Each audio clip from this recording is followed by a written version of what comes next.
become champions.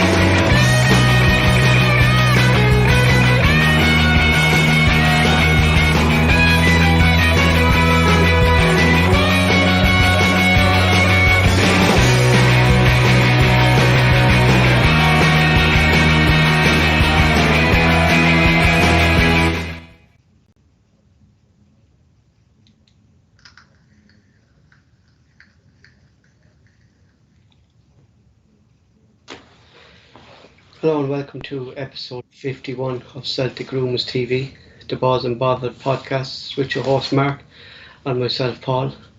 Join us on the show today. We have Terence. Terence is tier 161 from our forum celticrumours.co.uk, where Celtic supporters discuss all things Celtic.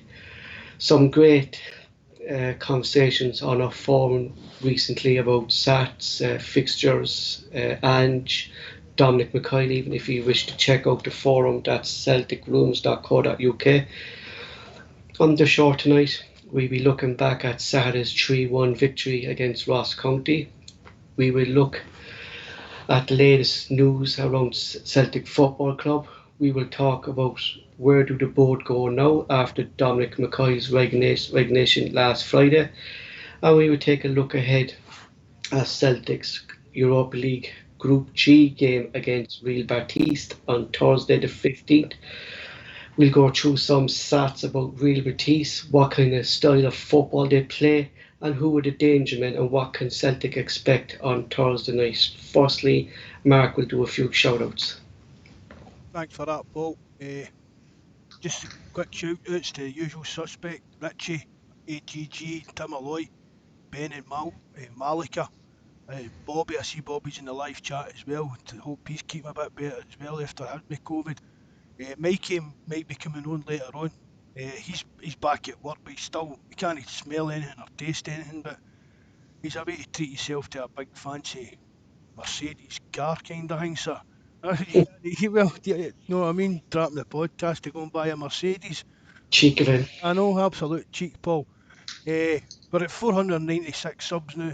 Brilliant. We're getting there. We're nearly at the 500. So if you've not subscribed to us, please hit the subscribe button, hit the like button, and if you know how to do it, please leave a comment. Did I say 3-1, Mark? It's 3-0, sorry, against Ross County. Did say 3-1? Yeah, 3-0, sorry. So just some news around the club at the moment. Celtic have set up a new special lane card which will be offered to supporters who are affected by a hidden disability. Research by Celtic has shown that people without visible disabilities find it very hard to get resources at Celtic. So this it's like kind of a badge mark that they wear, that the stewards can see, and they'll help these people join match day, which it's good, Mark, because disabilities don't have to be physical. You could have a hearing disability or anything like that. Didn't your mental health in that, Paul? Yeah. Some people aren't good. I'm not very good with crowds in that anymore. Kind of. Exactly. It's a nice gesture, like, isn't it? It's something that I haven't seen before, Mark. Really, First, I kind of heard it as well today, Paul. But Celtic always seem to be at the kind of front foot of these kind of things. I mean, club. I'm not saying other clubs don't, but I pay a lot more attention to Celtic. Do you know what I mean? I know that one of my pals, his young girl, she's got autism, and he said they're in at that. See the room at Celtic Park where they can take the autistic kids to sit and watch the football and that. Mm-hmm. He says it's a great thing. He says it's for his daughter. She loves that kind of idea because she's not in the crowd and things like that. Mark, there's an error after coming up on the YouTube channel there on the internet. No, is it how we lost connection? I don't know. I never has a card. Please try again later.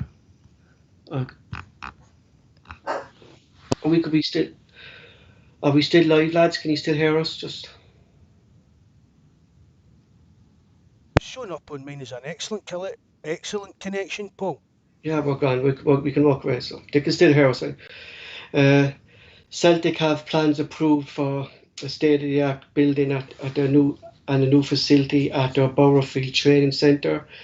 The new building will house 6 teams changing rooms, as well as further 2 facilities for 2 officials, a gym, a reception, a first aid, and the reception office. There's currently plans, Mark, that haven't been agreed yet for an indoor football centre that the first team, I suppose, they will use during winter breaks, but that hasn't been approved yet.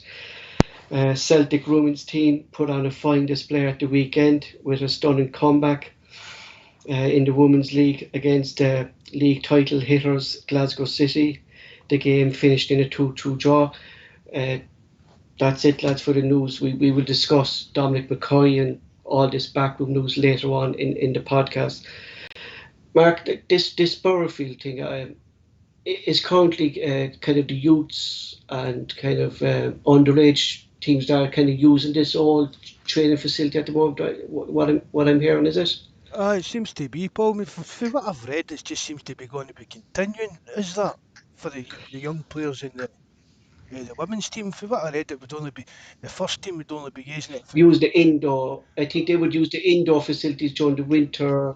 during bad weather. I mean, that Yeah. Lennoxtown, it's in the kind of back beyond, Paul. Is it? Aye, as it's away out in the countryside kind of thing, you know. And I mean, it does. It's house the campsies. It's basically the house called the campsies, and it does get kind of a bad weather quite a lot during the winter. Kind of. That'll be kind of prone sort of kind of fog, so Mark, would it Lennoxtown, would it? I don't even know why. I don't know why they didn't build an indoor pitch at Lennoxtown. But my thing is, But I think maybe they're planning. what would it be? Did like Celtic own Borofield still? Like that was the whole going back be kind of Tommy Bones thing, Mark. They were using Borofield, you know. So like, what's the issue with the plan permission for the indoor, Mark? What's the issue there? Like if they own the ground, like why is there a delay? You still need planning permission to build things on land. Yeah, you know. So like that seems to be the only delay there. Is the plan? Everything else has been agreed, bar the indoor. But they said that's going to just down to nitty gritty, Mark, the small little things and stuff like that. But hopefully it's just a formality, because it says we'll find out at some point this month. One of the articles. Yeah, they'll get it over the line.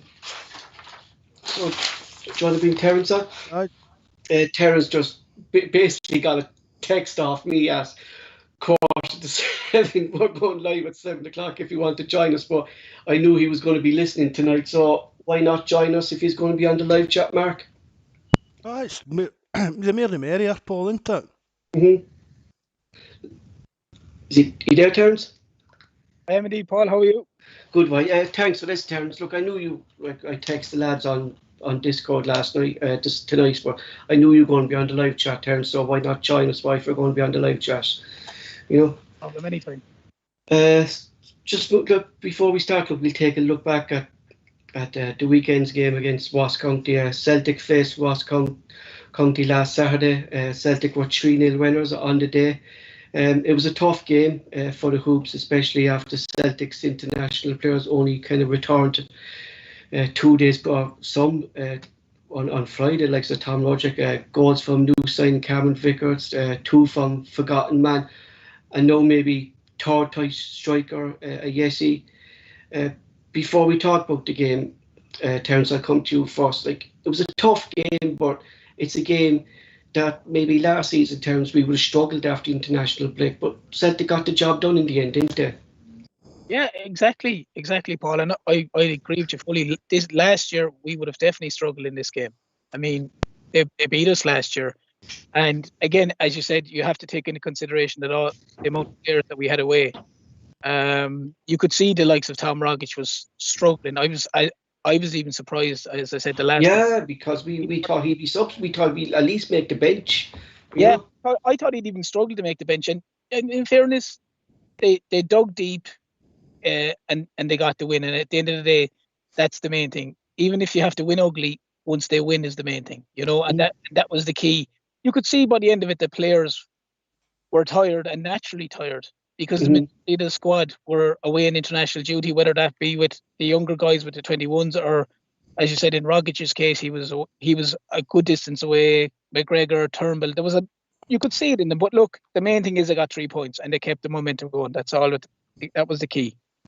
But Mark, also, it's actually shown a commitment as well from the players back from Internet, and especially Tom Roderick. Maybe this time last year when Roderick wasn't done internationally, he wouldn't even be able to make the bench but that's shown actually how fit Tom Roderick has actually become under Ange and how much of a commitment he's shown to Celtic this season, rather than kind of going back a few seasons ago. We wouldn't see Roderick playing for maybe a week after an international break. I think it was a mistake picking him, Paul, on Saturday. I really Mhm. I did. Well, obviously we're going to give our ratings, but the game kind of passed him by for long. Yeah. And that, and I think it was, we spoke about it, we didn't think Rogic would be playing, and I said as well, if Thiago hadn't been injured, I wouldn't have thought he'd have been playing, just because of the amount of travelling they'd done. So I was really surprised to see Rogic playing, and I think Brands made a bit of a boo-boo with that. I think too, Mark, it could have been down to the amount of injuries we have at the moment in our forward line, and with Christie moving on and Forrest being injured, Mickey Johnson is still injured, Kyogo's a big loss, Jacko still wasn't match fit, and I think that was the only reason why Ange maybe picked Roger, due to the fact that we're actually, when you look at it, we're short in numbers really up front, Mark, aren't we, at the moment? Well, no, maybe not like up front, Paul, but like I know what you mean, like that kind of attacking midfield kind of position, but I just see the more I watch Celtic playing, Paul, I just can't see Turnbull and Rogic being in the same midfield, and just can't see that midfield three, McGregor, Turnbull and Rogic. I just don't see it working. I really don't. But Terence, still, we looked a bit leggy, and as you said, near the end they looked tired, but the stats that came out, like Celtic still had 77% possession, Ross County only had 23%. Shots, Celtic had 21 to Ross County's 5. Shots on target, like we had 8, they only had 2. We had 7 corners, they had none. We still controlled the game though, didn't we? We were never kind of under threat by Ross County, bar Joe Hart's 2 magnificent saves, but I'll get to them later. Yeah, but you would expect us that we would be dominant, dominate the ball. But just going back to your point about Rogic, my worry is that when a player is playing like Rogic is, who has been excellent this season, that's where I would worry that he's going to pick up an injury. Torn out, yeah. An injury more than anything, because he clearly was very fatigued from obviously the travel and the match and the whole lot. And you could see it. It wasn't a patch on the Tom Rogic from the previous games. And it's like what Mark was saying there as well. I was very surprised that he was playing. And they're the kind of things that you'd worry that he does pick up an injury. And also, I think that's a time that Ange could have adjusted midfield. Maybe stick Shaw on and hold him. Push him sort of. Even play Sorrow. You could play either the two of them. You could play Sorrow or Shaw. Either the two of them. Push McGregor further forward and push Turnbull up into Rogic's position, just to give him a break, because I think it was an awful lot to ask of the guy to play the game after such a long time. But with your point, I do agree that Celtic, look, they should have dominated the ball, Paul. They should have always going to dominate possession. We all knew that Ross County were going to basically four or 5 men, and then 5 men, and just maybe try catch Celtic on the break if they can, or maybe from a set piece. But in fairness to Celtic, they kept going, they kept plugging away. Okay, we got a break with the goal, but once we got the goal, and obviously you said you come to Joe Hart's cracking save. They always looked comfortable, but it was until we got the second you kind of felt okay. The game is kind of put to bed now. Mm-hmm. But just going what you're saying there. And I agree with you there, Terence. Playing maybe, as Mark said, playing Zora or playing Shaw, like it's not suiting McGregor in that deep role. We're not getting a proper effect out of McGregor in that holding role. So we're not, we're saying to be, the game seems to kind of pass McGregor by when it shouldn't be. He should be controlling all game, Mark, shouldn't he? I thought he done well on Saturday, Paul. well. And I know, and I say it, but I think we're missing the full effect of him, up front, I know. When he's sitting back, kind of, Yeah. he's McGregor's better than playing in like the final third of the park. We know that, but I mean, as I've said, Paul, hopefully once McCarthy comes into the team, that will let McGregor go back and play in his natural position. hmm Just like there was a few people, like there was a few people on Twitter, like they weren't happy with the result. They were saying Celtic were too slow, I think. But like, Mark, people still aren't getting, like, this is still a brand new team who would, like, we had Vickers who was making his debut, young Yota was making his debut there. Like, the team is gelling, and they still can't. They're still not happy, like, do you know what I mean? As we just guys said there at the start as well, Paul. See, last season we would have struggled to break. Yeah. Right, and we did struggle a bit, but we done it eventually. We won the game 3-0. Last year we'd have been lucky to win that 1-0. We could have lost that last year, Mark. We could have lost it. We would have lost that last year because that goal would have went in, that heart would have saved. And the problem is, Paul, Celtic could have won 5-0 and people will still find a fault. It's just human nature. They could have won 5-0 and there'd still be someone saying, well, we should have done this, we should have done that. He should have done that, he should have done this. I mean, it's short memories. Like, we were losing to Ross County last year. We were losing to St. Mirren last year. Mm-hmm. It's a complete transformation, and the players obviously have a complete change, thanks to Ange as well. There's probably a bit more mental toughness there that they keep going, and they grind them down.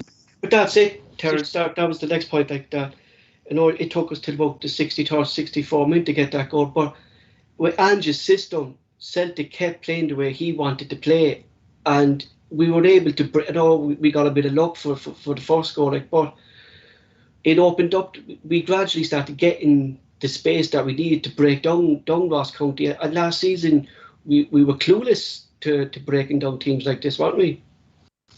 100%. But again, I mean, the ball and the players probably weren't going to be moving as fluently as they were in these games. Again, a lot of that's down to the games they played in a short space of time, a number of games. But they kept going, they kept believing in what they were doing. And eventually, as I said, once they got the look of the break with Cameron Vickers, after that, then they never looked back. Like, they always looked like they were going to go on and possibly score a second and a third. At no stage, again, apart from obviously the Joe Hart save that you ever thought that they were going to be under any real pressure that Ross County were going to equalise. Yeah, it's the reason, Mark, why Joe Hart is going to be such a big signing for Celtic. Like, everyone said, look, we had our doubts about him. He's past everything, but this, like, Joe Hart had very little to do during the whole game, and like Joe showed me again anyway, and I'm sure he showed G that he's still a top class keeper. Like, two great saves. I mean, that header from that was goal bound. Like, that was goal bound. It's just, we said, I think it was only the other night we were talking about it, Paul. Celtic goalkeepers don't have a lot to do during the game. Yeah. Because we do spend so much time, like, in the opposition's half and that. And it's down to keepers being able to keep their concentration during these long periods where they're actually not doing much. I mean, the way Celtic play, Hart's more involved in the kind of playing out for the back stuff, but and actually making saves. Like, in a normal game, he will only have like maybe 2 or 3 saves to make, and if he's doing that, you can't fault him. No, like, Mark, as well, it shows the quality of the keeper that when he's required to step up to the plate, he steps up. He's got the levels of concentration that's needed. Because I take it for a lot of games as well, it was like that, even playing for the likes of Man City. A lot of the time, Man City were like dominating a lot of the. Yeah, and he only had to make then as well, Mark. Like, he only had to make maybe 1 or 2, 3 saves during the game as well. Like, but that's showing like how he grew up. Yeah, he's always had to be that kind of keeper, like, to keep his concentration going for the 90 minutes to make sure that when he is called upon, he's doing his job, and he done it well on Saturday. I mean, the other side of it as well, though, Mark. Sorry, Paul, is that if you look at him when they pan to him during the game, he never stopped shouting at the defence. No. Never stopped talking. You could see him every time he was panning to defence or panned onto him. He was roaring at this fella. He was roaring at Starfelt. He was roaring at Cameron Vickers. He was roaring at whoever it was. We've never seen that in the previous keepers that have been there. Oh. Never see that. And that's good. That's going to help the central defenders. We spoke about it before as well, like how that a good goalkeeper will breed confidence in the defence and vice versa. So if he's helping to get the defence organised, for me it can only be a good thing, because we said he's been there and done it. And even at that, Mark, with Cameron Vickers coming from Spurs, Hart would know now what Vickers is going to, what Vickers about. Vickers knows now what he's going to get from Hart. Like there's already like Starfelt, Vickers, and Hart. Like there's the bond that's going to bond between the three. Then because of likes of Hart and Vickers know how to play, they're only going to help Starfelt build into that role as well. And we're gradually seeing a more comfortable Starfelt growing in the Celtic team as well, aren't we? I thought he played well on Saturday, Paul. No, yeah, he wasn't a standout, but he played well, and I thought him and Vickers, I thought they showed the kind of beginnings of what's hopefully going to be a good partnership. And Vickers too. Got it in our ratings, so we don't want to cover it all the now. No, and plus too, like what I noticed about Hart as well, Terence, is that he wants to keep the ball moving fast as well. He doesn't want, there's no slowing the game down with him. He wants to keep Celtic kind of on the attack as well, don't he? Oh, like as soon as the ball is going past him, he's the ball boy has the ball is already on the way. Yeah. Or if he catches it, as soon as he catches it, he's looking to release someone straight away. And it's not a long kick. It's literally like as soon as he gets it, right, go. And oh, sorry, on you go, Terence. No, I was just going to say that, you know, I mean, he wants to keep, as you said, Mark or Paul, he wants to keep the momentum going, the flow going, keep the tempo up, and that's brilliant to see. You know, that's absolutely brilliant to see. Just wait till we're like 2-0 up, a derby game or 2-1 up, and you'll see him time wasting when we get to the 80 odd minutes in that, because you'll be but even at master at that as well. That's again down to his experience. But going by Mark, like that save, like last year, that without doubt, who was in goal, Bain, Hazard, or Barker's, like that goal, like that save changed the game for me. Like that just that save alone, it just bred confidence into the team as well, that your keepers, you know, you have a keeper that's going to make save. And that's what I know we spoke about a few times, but since Hearts came, Mark, he really impressed me. Like, it was, I thought, like, geez, like Celtic was signing the experience he had and stuff like that. But Hart seems to be getting better and better. The more game time he's getting, he seems to be getting better and better, don't he, as well, you know? But that's his personality that's coming. Yeah. Paul, really, that's for me, that's down to that, like the type of person he is. I mean, as I said, it wasn't my first choice to come in as a keeper, but I was happy enough when we signed him. We could have got a lot worse as well, do you know what I mean? I mean, considering we only paid £1 million for him as well. But it's just really everything he brings to the team, Paul. Like we're talking about how like he keeps his concentration there. He's capable of making saves, game-changing saves, you know what I mean? Yeah. He's helping the defence. He's organising the defence. He's helping them settle. It's just a really positive impact throughout the full team. He got the captain's armband, didn't he, with McGregor? Yeah, he did. Yeah. So after Roger. So it shows you what the players and even the manager, it shows you the kind of regard that they hold him in when they're doing that. But that's what, Mark.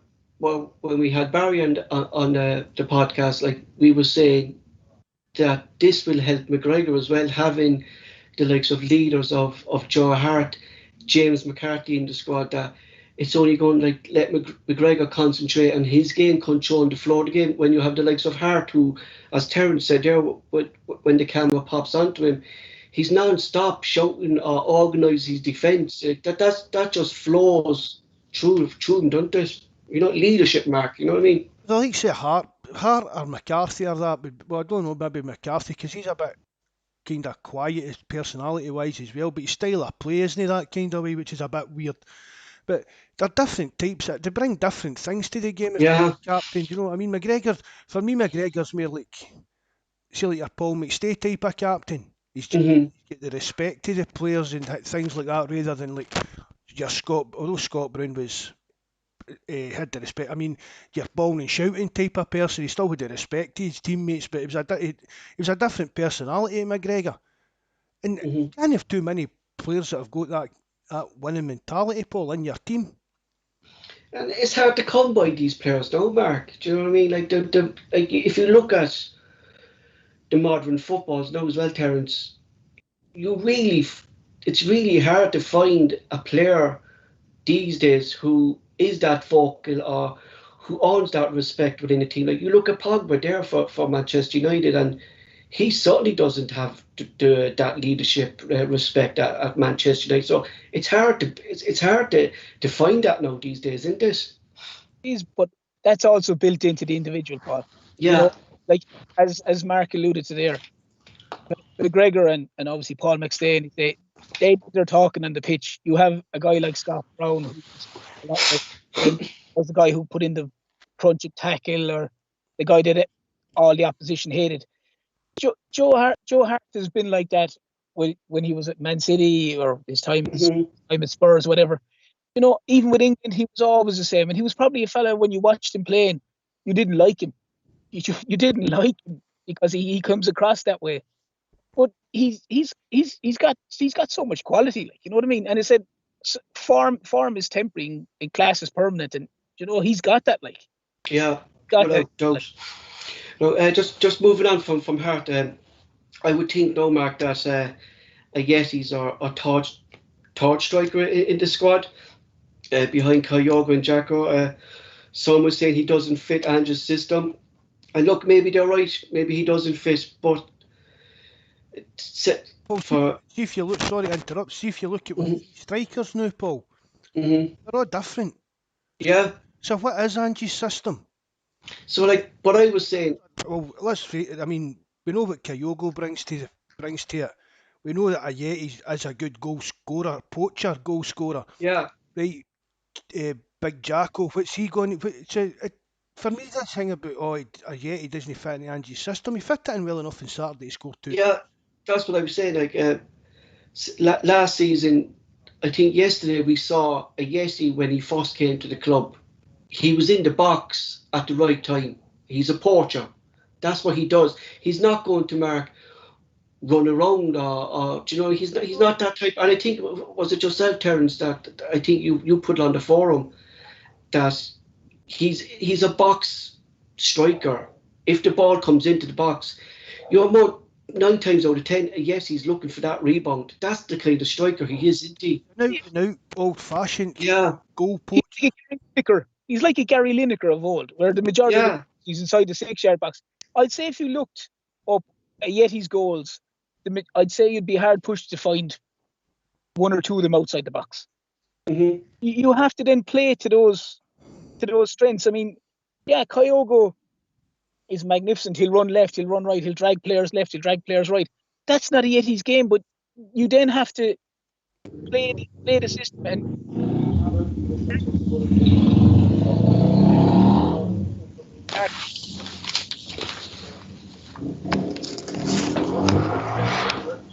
You there, lads? Anyway. Yeah. Sorry, you broke down there. I broke down. But just going, like, for someone who supposedly now is a third striker down the line, like, and we were saying it's time for Yeti to step up. Well, he has stepped up, Mark. He got 2 goals, and 2 goals that a game that Celtic. It was a tough game for Celtic, like, and Yeti stood up, didn't he? I thought his first goal was a cracking goal. Yeah. I thought his first goal really, and even his reaction at the second goal to get the rebound after McCarthy hit the bar. They can't ask for any more than that. But you know what, too, Mark? It's going back to what you said there. We've 3 different strikers now, right? We've one, Kyogo, who runs all around the pitch. You don't know where he's going to pop up. And yes, he is a goal poacher. He looked for the ball in the box. He looked for the rebound. We've Jaco who likes to hold up the ball. He's the more physical striker. So, like we say, we start the match with Kyogo, and then the defence is getting used to Kyogo. They're chasing Kyogo.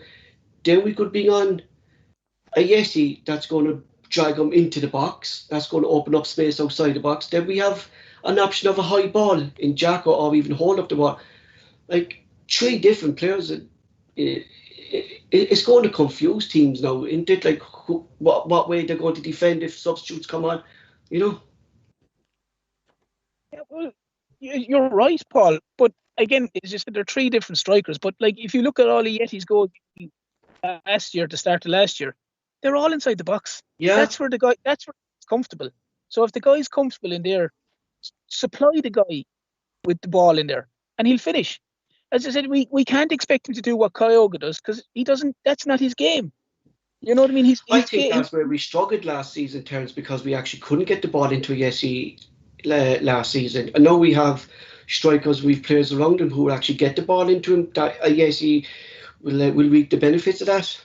100%. But and I agree with you, because even last year the crossing last year was, in some cases, was abysmal, absolutely abysmal. But if you look at Abada, like, I mean, how many goals has that guy supplied already? Like, his first thought is, if he can, is to go down the byline and whip it in.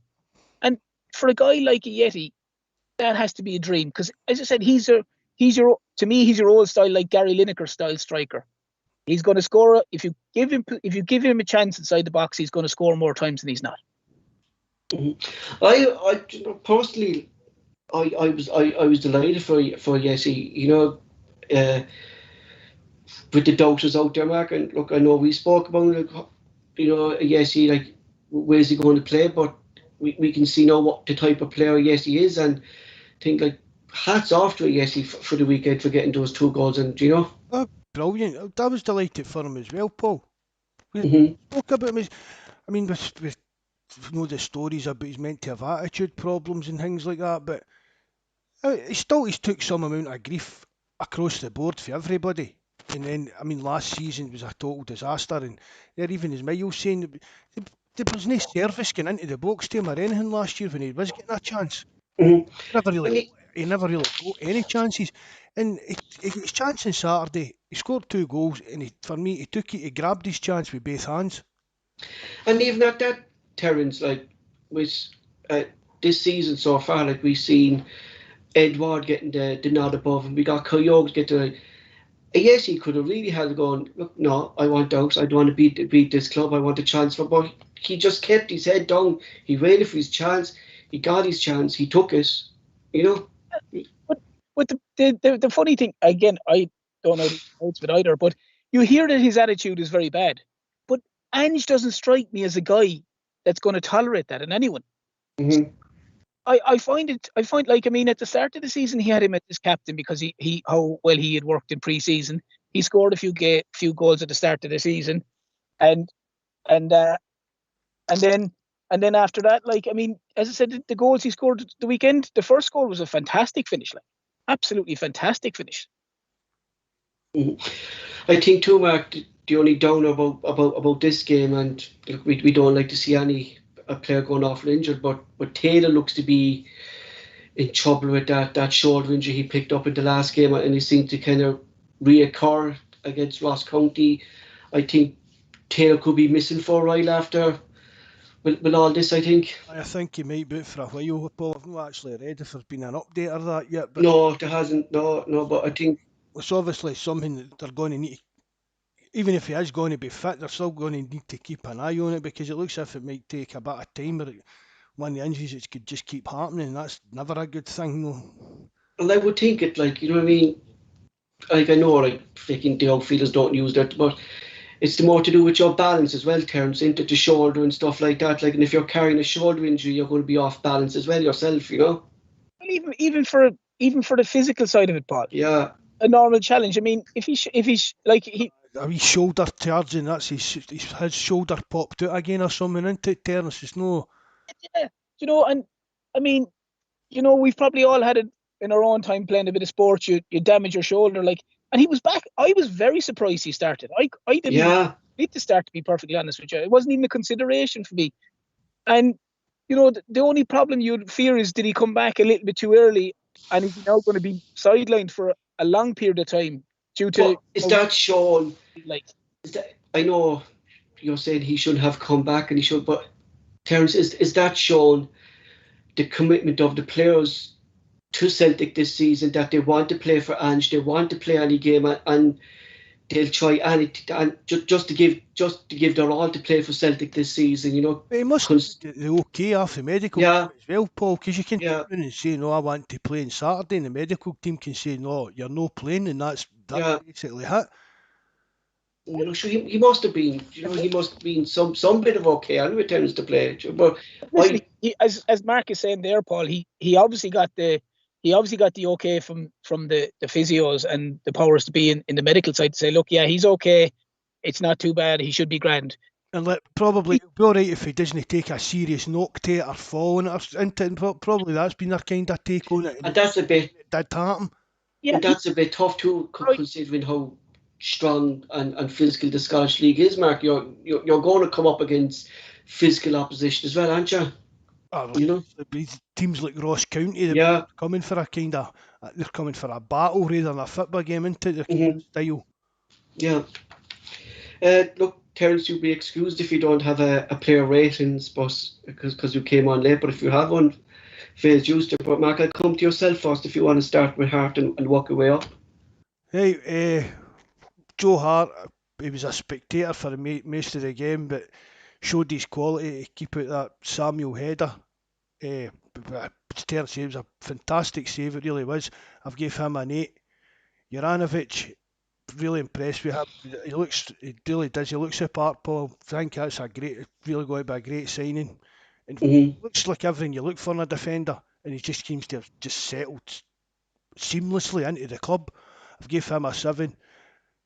Carter Vickers, I was really impressed with him as well. Big, imposing, commanding centre back. Hopefully he can fill the role that we thought Duffy was going to do. He was a bit lucky with his goal as well, but they all couldn't. So I gave him an 8, and he was my man of the match, to be honest. Picked him man of the match. Starfelt, a solid enough performance.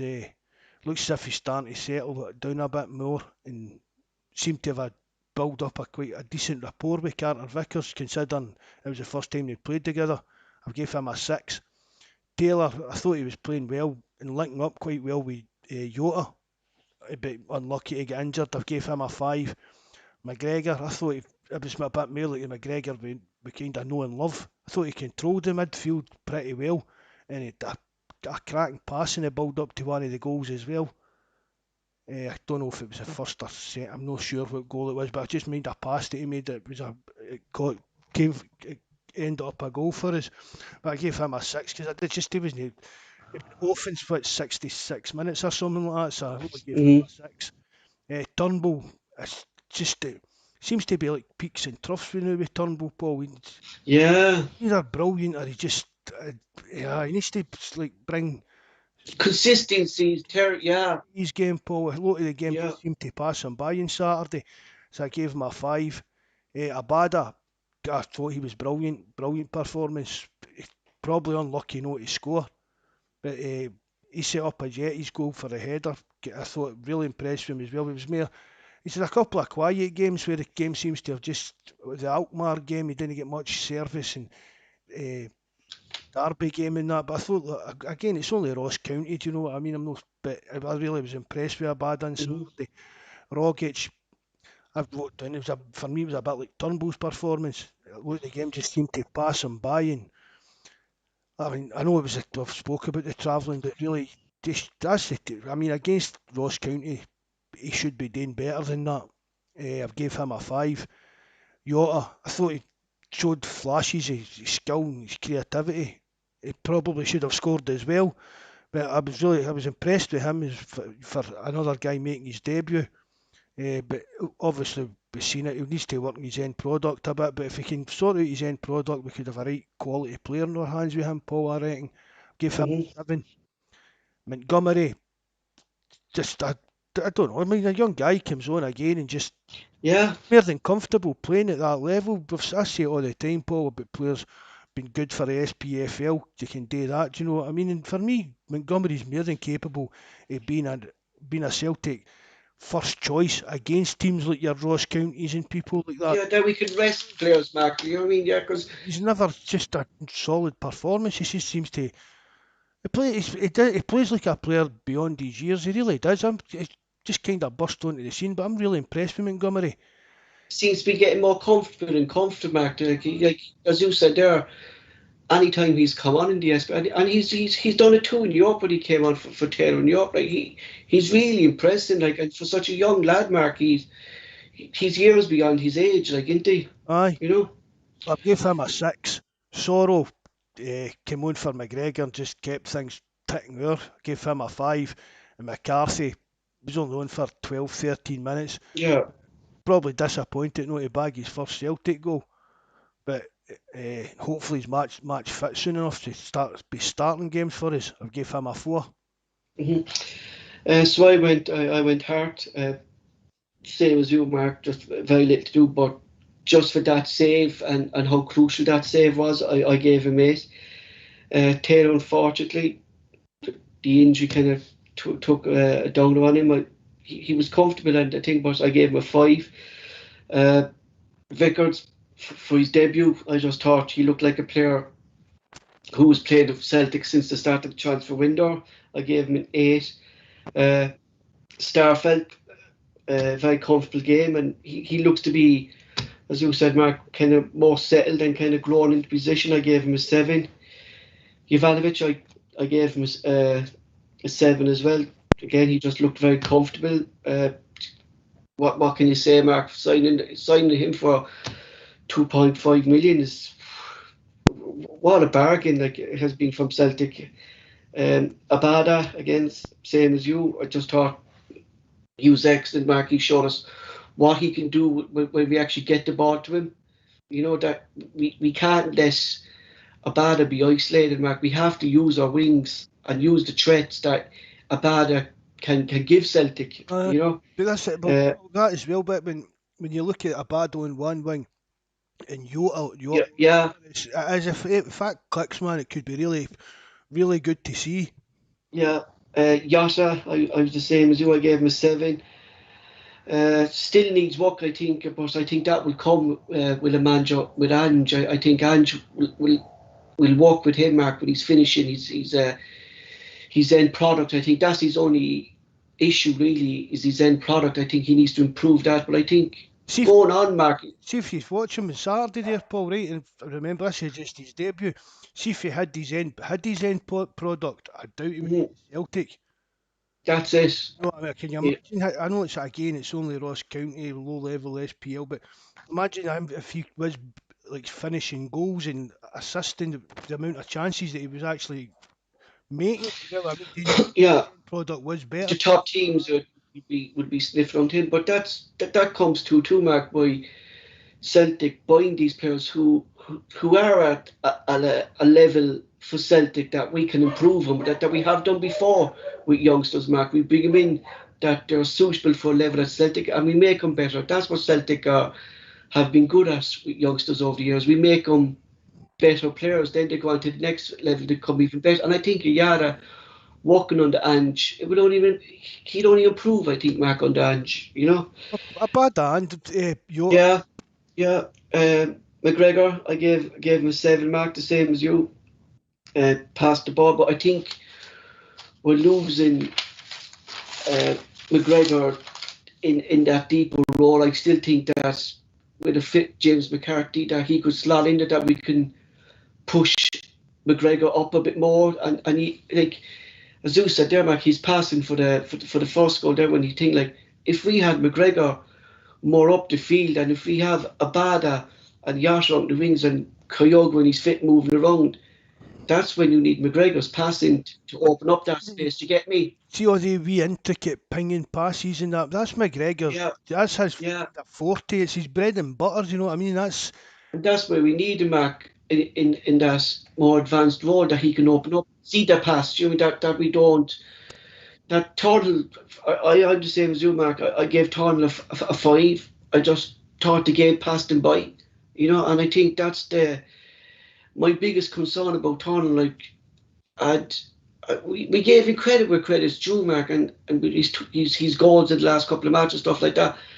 But consistency seems to be Turnell's biggest problem. You know, we're not seeing him controlling games or scoring goals or even getting shots, Mark. As you said, Mark, this is Ross County.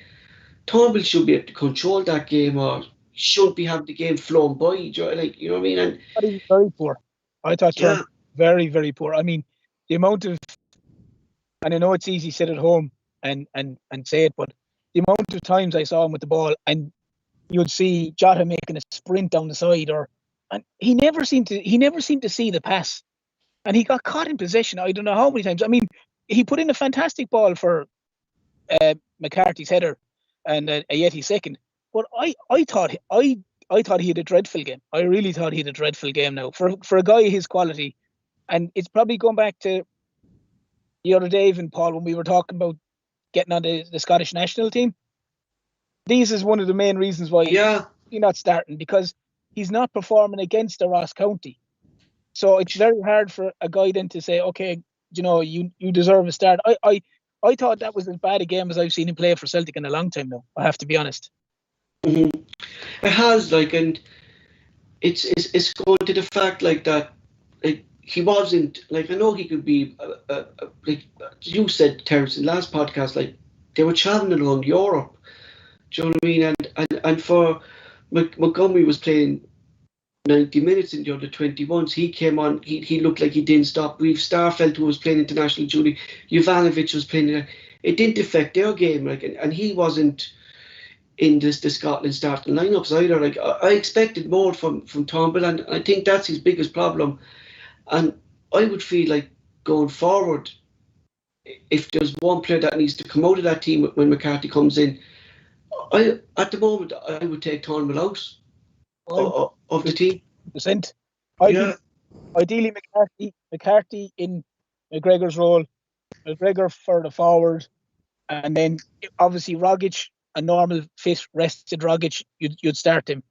But it's the Ross County game, Paul, is exactly what Mark was saying about Turnbull, about having him, for him to have to toughen up a bit.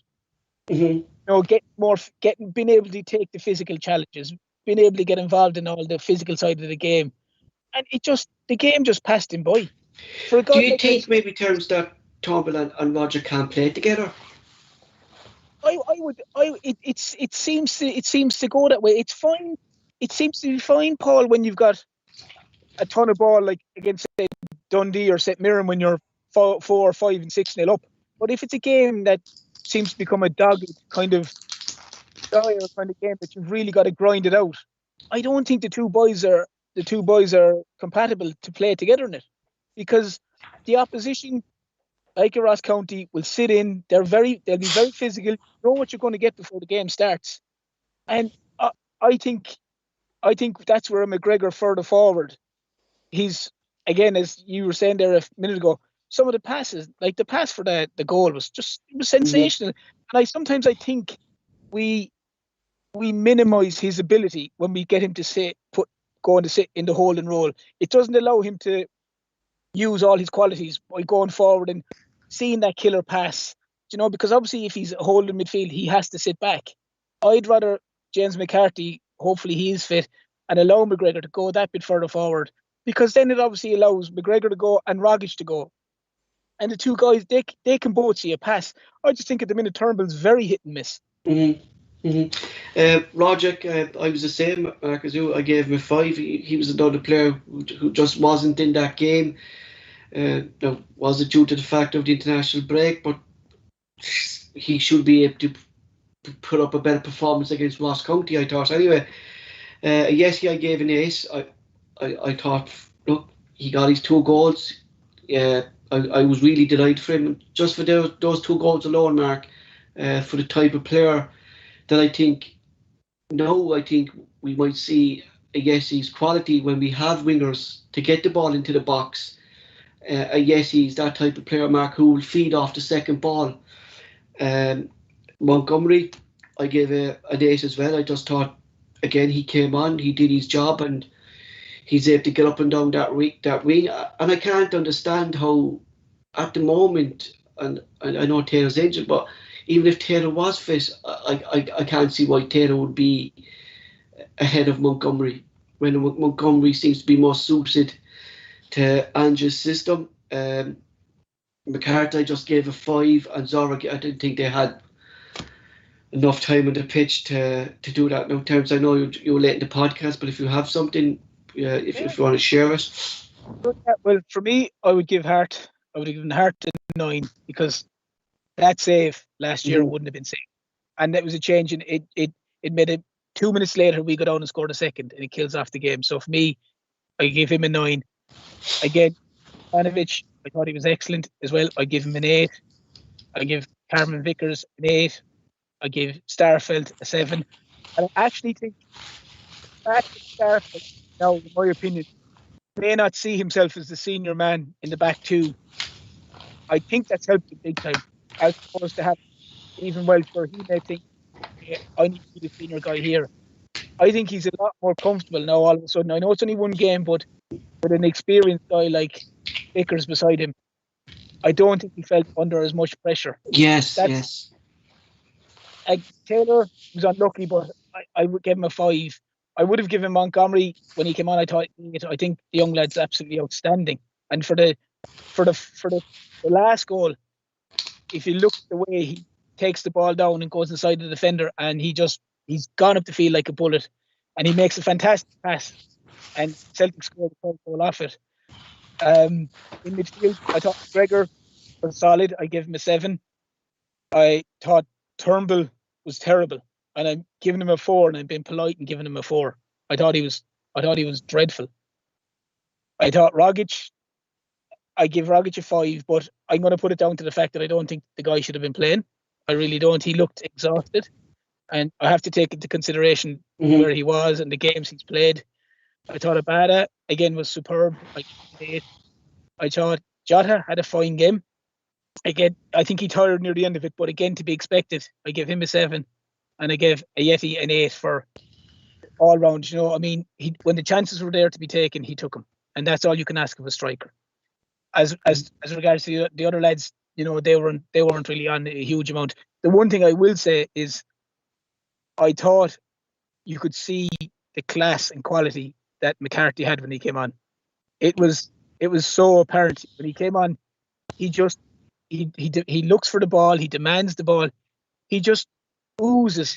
You could see, Terence, that he played at the top level, and that he still has it. Do you know what I mean? Like, people are saying that he's over the top now, saying, like, McCarthy's still only 30. Do you know what I mean? People aren't realising that. Like, it just seems McCarthy has been around for years because he started his career so young. You know? I think, Paul, we won't realise how lucky we are with McCarthy until he actually is fully fit and starts playing 90 minutes. And we'll kind of go, man, this guy's a player. Because it's going to allow him to do what he does, which even for the 13 or 14 minutes he was on, he just breezed through it. He always does the simple things well. He always does the simple things well. He doesn't try something that he can't do, but he makes everything look so simple and so with so much quality. And even so much so, he snuck in. He was unlucky not to score for a Yeti second. So, and I think it'll allow McGregor to go further forward, like I said, and I think we'll see McGregor's qualities more. But I think if, please God, McCarthy is fit enough to start on Thursday night, it would be brilliant. Before we move on to the next topic there, we'll just take a look at the league table. Celtic currently look sixth in the league table. Doesn't look pretty, but when you actually look into the league table in fine detail, Celtic played 5, won 3, lost 2, goal difference plus 13. We've 9 points, only 3 points off the top with Rangers, who are sitting on 12. But Rangers' goal difference is only 6 compared to our 13. People are cribbing that we're lying 6th and things like that, but when you look at the table, like, plus 13 goals already. All right. You can't can't take it. And 3 points only behind Rangers. Do you know what I mean, Mark? When you're looking at that, like, You can't judge the league after this. Do you know? yeah, Just craziness to sit there and moan over only in like sixth place and things like that. with this team only, and I would say only gelling because of the fact, Mark, our transfer windows only finished. Vickers only came in the door. Yasser only came in the door. Ivanovic only came in the door. Scales only came in the door. Hart has been around a couple of games, but like Mark, these are new signings, and for the team to sit where they are, only 3 points behind Rangers, with a goal difference of 13, it's pretty impressive what Ange has done to this squad, considering how many players left and the way this team was last season. It's just So ifs and buts, Paul. But if we'd beat Hearts, and we said that we were a better team against Hearts in that first game of the season. we just had a wrong striker up top that time, didn't we? If we'd beat Rangers at Ibrox, do you get what I mean? So it's not that, I mean, these people moaning about us being in sixth place and that, I wouldn't pay much attention to it, Paul. Just, No, you need to maybe look at like your 12 games, 10 games into it before you would start moaning if we were still sitting down there. Do you know what I mean? but that's why I wanted to look into Terence the plus 13. Like that for me is like, considering how bad we were on the Neil Lennon, like trying to get these goals and trying to break down teams. Like the encouraging signs are there on the Ange when this team and this group of players, I would say not just the first team but the group of players, when it clicks, like the encouraging signs on the Ange, they're already showing, aren't they? Big time, Paul. But it's like Mark is saying, like, I mean, there's a handful of games gone. Like, what are people going on about? Mm-hmm. Do you know what I mean? Seriously, like, if this was February or something, you might say something different. You know what I mean? But like, it's only a couple of games into the league, like, and I mean, Celtic are miles away from where they were last year. Yeah. Miles away. I mean, we have to remember. I know we're saying if and if and if. Like, Ange started the game against Hearts with Beat on at centre back. Like, Mm-hmm. I don't want to go into him anymore. Like, but you know, so we didn't have the guys that we wanted in there. So, like, I mean, we're scoring for fun. You know, again, as I said, the Ross County match last year, we'd have probably drawn or lost it, and that's a huge difference. We're 3 points off the top. That's all it is. So people just need to look where we're sitting now, Paul. Right? Would you say you as well, Terence? Would you say that even the now we've got a better team than we had last season? by a mile. By a mile. Paul. Oh, without doubt, Mark. Like that's. And we're just going to, we've said it, just to make the players play together, learning under Ange and things like that, we're just going to get better. Have Rangers got a better team than they had last season? No, I think they're struggling. It's the same players. Yeah. It's the exact same team they have. No, that's why I think Celtic fans need to give a bit of patience. You know what I mean? Like, if we have plus 13, if we're only 3 points off the top, and if they can't see the progress that this Celtic team, like a lot of the players, like people are forgetting, have been there last season, and we saw them play so poorly. But if they can't see the improvement on the Ange, I think they need to question if they are Celtic fans. But that's the truth of it. Like, if they can't see the positives that this group of players have made, like they have to question their loyalty to Celtic, Mark. You know what I mean? There's always supporters out there, Paul, and all they do is concentrate on the negative stuff. Yeah. You know yourself, even the live chats we do for the forum for the games. I mean, there's maybe 15, 20s that are there all sitting talking about the game. If Celtic get down 1-0, the next thing they're 40 and 54, can it? They only have for there's something to moan about. I just want to get up in the live chat there, I go through your comments as well from the live chat. Have you seen progress made on the Ange compared to last season? And are you positive about the future on the Ange? Can you see this Celtic team getting better and better as we go along. I come back to the live chat there now in a minute, but I just want to move on to the next topic. News broke, as we know, we spoke with Terence on last Friday when he was on the podcast, that Celtic CEO Dominic McKay stepped down. We did a podcast that night, not knowing what was really going on, but we were led to believe that it was personal terms for Dominic McKay. But now a few things have come to light over the weekend, that Dominic McKay was very amateurish after at his job. Dermot Desmond, clearly it's coming out that Dermot Desmond wasn't happy with the things that Dominic was coming up with, citing the reasons why there was a meeting called last Friday that led to the resignation of Dominic McKay. Other reports have come out from that football agents have been contact Ian Bankier and Dermot Desmond personally, that Dominic McKay hasn't been returning phone calls to agents about players wanting to move to Celtic, hence why transfers were being delayed. Dom's plans weren't right for Celtic, according to other reports. Now, Mark, what's your take on this new kind of things that have been coming? I know it's all speculation at the moment, but it seems to be the main reason why Dom's gone, because he was very amateurish and Celtic didn't like the way he was taking the club forward. But surely they should have noticed this before now, Paul. As I said the other night, we hired this fancy firm of recruitment headhunting specialist, Flynn, as a new CEO. He's went through, I don't know what the interviewing process and things like that would be, but surely he'd have laid out his kind of ideas at meetings with Dermot Desmond and folk like that before he got the job. And see, the thing about it is as well, he'll have signed a non-disclosure agreement. That'll probably have been part of his settlement. And for me, all the wee kind of press buddies and that, I seen at CQN, that's like who Peter Lowell kind of leaks all his stuff to that. Yes.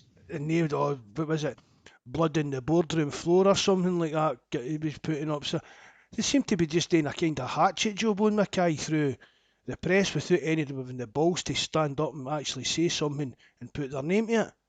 So we can sit here and speculate in that, but I think it doesn't look good for Celtic for me, Paul, for a simple reason. If the kind of process they knew he was coming in for months. He came in and worked beside Lowell for a while, then Lowell left. So it just doesn't make sense to me, all this now, that all of a sudden his ideas weren't up to scratch and he didn't seem to, the job was too big for him and things like that. I don't know what's been on. There's reports that's coming out that he was amateurish, but if we turn it around the other way, appointing him being amateurish then. Yeah, that's what I'm saying. Like we turn the tables around. That was Celtic too old school to move on with Dominic McKay's plans? Was Celtic not able, like the likes of Ian Berkin and all these Alison, what's her name, O'Connor, I think is that these people weren't able to move on with Andrew's ideas, and that's why maybe Dom walked away. That Celtic just weren't ready for Dominic McKay, a fresh face in the boardroom or something like that. Were they afraid of Dom, what do you think? I think one of the things they flung at him as well was that man spoke about if Peter Law was just going to be there and be on the end of the phone. I can't mind. I think it was a columnist that wrote it. That he blanked out, or something like that. Yeah. I mean, if he thought he was doing the job well and doing what he wanted to do, why would he phone Law for advice? I just gossip and, do you know what I mean? It's like something that one of these Towie things or something, all claiming each other into their back and gossiping and that. But I can't believe for a second, the thing that I can't get my head around, and maybe one of the tweets might explain it to me. Like, it's a CEO job. It's not a guy applying from McDonald's. Like, no, he's obviously been in a very high power position in the Scottish Rugby Union.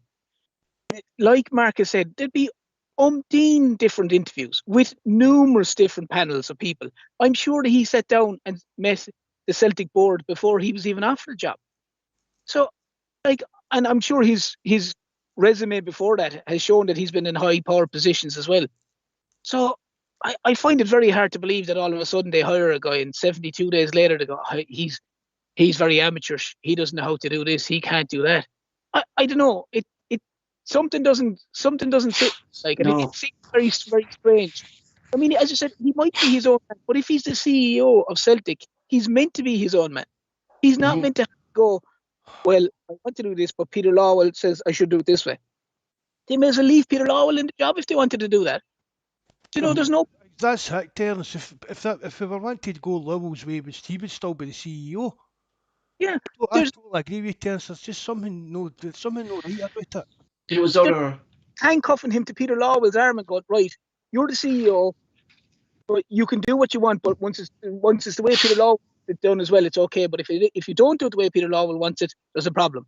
Then it's absolutely pointless having Dom McKay as the CEO. I'm not saying that that's it, but it doesn't make sense that everything seemed rosy and all of a sudden, bang, it's gone. I said that to you, Paul, didn't I? It was that out of the blue. That's one of the reasons I said it the other night. Well, I didn't actually come in and say it because I didn't want to insinuate anything. I thought it was. I said it to you before we came on air, Paul. I thought it was something to do with an illness. The reason I could give was either an illness for Mackay or something to do with his family or something like that. There was no murmurings that he wasn't getting on with Dermot Desmond. There was no. It just came out totally out of the blue that he'd left. And I was the exact opinion the same as yourself, Mark. I was saying in my head, oh, God forbid, I hope it isn't that his wife was ill or his child, one of his were ill, or there was something family orientated that just meant, look, I can't deal with this job now. I've got a real problem at home, something like that. Now, God forbid it's anything like that. But that was the only thing that struck me because I was going, nothing else sense like. Because he said good luck to him, or they wish him and his family, or the way the actual statement was worded, and then a couple of people came out. Even I think it was Chris Sutton that maybe said that just hope him and his family are well, and it kind of played into that. It must be something to do with that. And then all the mud started flying about, the wee leaks to the press. I mean, for all we know, the press could be making half of this rubbish up. It wouldn't make. Do you know what I mean? Because Mackay, if we sign that NDA, he can't come out and defend himself. We'll probably never know the actual true reasons that what happened, but it's just really, really bizarre, and I've something really struggling to get my head around. There was other. People think there has to be a problem. That's the problem. There was other things that popped up, and I noticed a few things as well here. Look, this is again is speculation. Look, I'm going what's on the news sites and stuff like that. So like it's all speculation. I just want to highlight that that they didn't say the player, but a player was signed by Dom, and he was pulled by Ian Banker, and Ian Banker said that he can't sign the player on his own. He has to go through a process with the board, and in future when he goes to sign the player, he either reports to Ian Banker or he reports to Dermot Desmond. Right, that's one thing that popped up. Right. Another thing popped up was the sports director role, right? That Dominic Mackay wanted to freshen up the football ideas, and he wasn't happy with Gordon Strachan coming in, and he wanted to bring in a sports director and he was basically told Peter Lawwell is looking after that role, and Peter Lawwell is going to be looking after hiring a director of football. Hence the reason why Gordon Strachan was brought in. Like, Mark, do you think that things like that are popping up, that Peter Lawwell actually did have an active role still at the club? No. Two of these stories are just absolute garbage, to be honest, Paul. Don't believe a word of any of the two of them. Terence? I think. But you keep there, Paul. That maybe I've seemed a wee bit abrupt. Sorry about that. No, but that's what I'm saying. Like, you know, like these are things that the press are putting out. Like, these are the rumours that are out there. Like, and we're trying to figure out what's going on. Like, there's so many things now that's popping up. We don't know what to believe, Mark. Do you know what I mean? I know what you mean. But All it might be the simplest of things, but people don't want it to be the simplest of things. Yeah. People are willing to make up every which what way. Oh, he had a fight with Peter Lawwell. Like the one like there, a witch hunt, really. the one that Terms. the one that you put the player with Ian Bankia one. Like Celtic have signed 12 or 13 players during the transfer season, the transfer window. Like, are they trying to say that Don McKay signed one player that way? Like, do you know? I mean, really? I mean, he's not. Like, there's going to be people involved with the transfers. It's not just going to be Don McKay meeting some fella down the pub, like, and getting him to come here. We're going to sign up here for us, like. I don't know. So, there's a lot of it makes no sense. I think it's a case that it's people just like rustling the bushes to see what's going to come out of it. And the bottom line, it could be something as simple, and God forbid it is, that someone in his family is just not well and it hasn't worked out for him and he's gone away. But people like to think, okay, let's think the worst case scenario here. No, there's not a shred of evidence to suggest anything at the minute that I've seen anyway. Well, I suppose the big question for the two of you is what now? At board level, reports a couple of days, I think maybe 2 days after. Mark, we spoke about this kind of months ago when Dominic McKay was coming in. We did a podcast on the boardroom, and a lot of the people on the boardroom have been there, 13, 14 years. The last one was in 2016 was the last person hired. I'll get the name there now. But we spoke about maybe with Peter Law leaving, it might create kind of a domino effect. And reports came out, and we said that next in line could be Ian Banker to leave. And going by reports, we're led to believe that he could be the next person to step down. Do you think he will step down? That maybe Dermot Desmond has seen a different approach since Peter Law has left, that these people have been on the board too long? Or is Dermot Desmond happy with this board, or do you think it's going to be freshened up by Dermot Desmond? I think I've said it before, but I think you need some fresh blood and some kind of forum on that board. Yeah. Mackay, he'd have been on the board as well because he was the CEO. But the fresh blood's been let go, resigned, or whatever's happened. But it seems a bit weird as well, but Paul. But the rumours, Mackay was leaving, and then the rumours about Bankier was getting moved on were kind of right after that. So I don't know. There might be something in there. But that's what I'm thinking. You know, and it made me think. And this is just my own opinion. You might agree or disagree that. You said it, Mark, numerous of times. Dermot Desmond hired Peter Law to run the club, which was the way Peter Law ran things. Now, since that Peter Law had total control of the club for past, how long was he there, Mark? For 17 years, Dave? 17 years he was 17 years, so he was running that club. So realistically, you would think that Dermot Desmond, he knew the ins and outs of the club. But that's the thing about it, Paul. He wasn't running the things for 17 years. No. Kind of. He's been running it recently about 12, is he? But it was kind of. I don't know how to say it without making him sound as if he's some kind of weird, power-hungry madman. But he manoeuvred himself to become the almighty. Do you know what I mean? Yeah. He manoeuvred himself into positions to be the yeah. He took out the likes of Park, didn't he? He took out John Park to be control of transfers and stuff like that as well, Mark, didn't he? That was one of his biggest mistakes. I've used to moan about Park because he got to some right belters, but he made a lot of bad choices as well for me. But it was still, once Park left, that's when Peter Law for me was kind of found out, Paul. That was kind of said, wait a minute, why should he be deciding? What qualifications, what experiences he got in football at that level, knowing if somebody's good enough to play for Celtic? Oh, he's got what's the cost? Yeah, so that's what I'm thinking, Mark.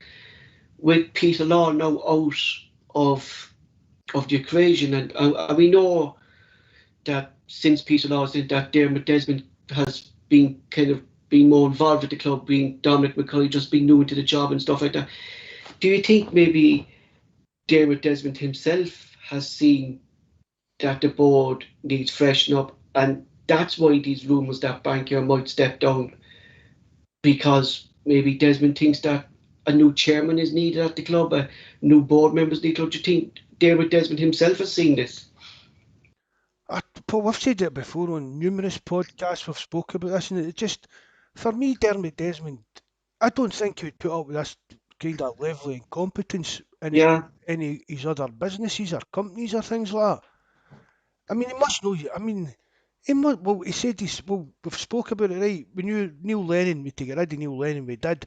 We knew we needed to get rid of Lowell to get the he club, did. and he done that. And I think this is the next domino effect, Mark, do you think? I think it might be. I think there's going to be some changes. And Do you- you spoke about it as well, Paul. This thing that the Celtic Trust going to bring Yeah. up at the AGM, which is like I felt we tried to read it, but it was a wee bit over both our heads. But it seemed to be like it was like one step down for actually voting a vote of no confidence in certain board members. Mhm. Like that seems to be it, like Terence, that I think there's going to be more to come at board level. And at the moment, Terence, looking from the outside, we seem to be a laughing stock, don't we? Well, it does when you've got a CEO that lasts 72 days, Mm-hmm.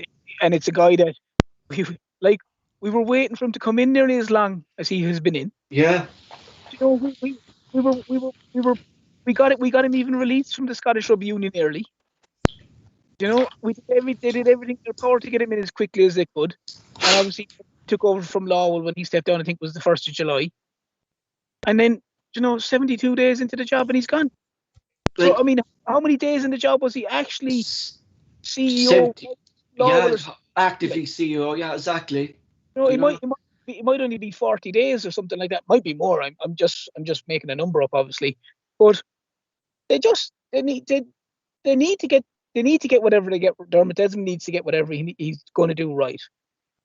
But like Mark said, this is a guy that is a billionaire. You don't become a billionaire, unless you know what you're doing. So Mhm. I would that he gets the right people. It could be his son. He could be thinking. I won't be surprised. A young, fresh lad who knows the football business as well, Terence. And obviously he's an entrepreneur. He's in charge of his own business, his own company. I saw 4 or 5 different people that they were potentially linked with today. Yes. I saw there was the chief executive of she's a Dublin lady of Leicester City that's apparently very, very close to Dermot Desmond. I forget the lady's name, Susan something, I think her name was. Forget about there now. We'll talk about there too. But once they get the right people in, they finally got the footballing side going in the right direction. They just need to stabilise the boardroom and appease the fans and just keep everything moving forward. What we don't want things like last season where there was protests outside the ground and the board didn't want to talk to fans, the board didn't want to communicate with fans. We don't need that. They've taken steps in the right direction with fans forums and communicating a bit better and getting messages and speaking to fans. That needs to continue. And just getting the right people in the right positions just to make sure that Celtic keep going in the right direction. That's the key. They can't take steps back. If they take steps back, my biggest fear is on the football side. That something happens and all of a sudden there's a falling out between whoever comes in. Say if Peter Lawwell came back into the chairman's position or chief executive. I know that Michael Nichols is doing it for the time being. But if Lawwell came back in a role and all of a sudden there's a falling out between him and Ange or something like that, and next minute we lose Ange. Ange is the important person that we have to make sure that we keep, So I just hope that Dermot Desmond, as Mark has alluded to, he's a very, very intelligent man. He's going to have tons of advisors around him. He's going to know people who are hopefully suited to this position. And if it means, like as you said, Paul, Ian Bankia maybe stepping down. I did see that they were talking about Lawwell replacing him as chairperson. I don't know how accurate that is. I can't see that, yeah. I can't, especially now after him getting him to step down as CEO, But I would like to see, as you said, younger, fresher faces in there and keep Celtic going in the right direction. So I think, look, until we kind of hear kind of more information, I think we let the board level at the moment. So Celtic's first Europa League Group G game is on Thursday night. Kick-off time is 5:45. Away to Spanish side Real Betis. Real Betis haven't have the best of starts at the moment at La Liga. Currently sitting ninth. Played 4, 1-1, drew 2, lost 1. Of course, they played last night, beating Granada 2-1. Mario Pellegrini likes to play with a 4-2-3-1 formation. Real Betis' strengths are creating individual chances. They're very strong. Coming from the back, from losing positions, they're very strong. Protecting the lead, they're very strong. Stealing the ball in the opposition half, they're very strong. Defending set pieces, they're very strong.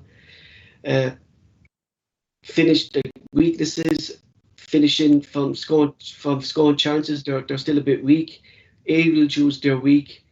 Defending against through ball and attacks from aerial duels, they're weak. Style of play, they like playing possession, attacking football. They like to take long shots, which we saw last night from the substitutes coming in from the right. They like short passes, short quick passes. They like to control the game from the opposition half. They attacks from the middle. They mostly like to attack down the right, which is mainly their strong piece of position. They're an aggressive team. Also like to play a very high line. They like to play the offside trap. They're danger man, and they like to play the kind of control their game is Nabil Fekir. They also have attacking. They like to use their weight. Going by what I saw them last night, because I kind of tuned into the game to see what they are. We're in for a tough game on Thursday night terms. Oh yeah, but when you're playing Spanish opposition, Paul, they're always going to be quality. You know what I mean? They're like, if you watch La Liga for years, even a team like, I mean, how many times did the likes of Seville win the Europa League, and you wouldn't have ever thought Seville would have been a great team per se in the Spanish league, but yet the quality always shines through. Villarreal last year won it, so they've got, the Spanish sides they're always technically very, very good, and you know what you're going to play against. I mean, Celtic will have to play very well tomorrow.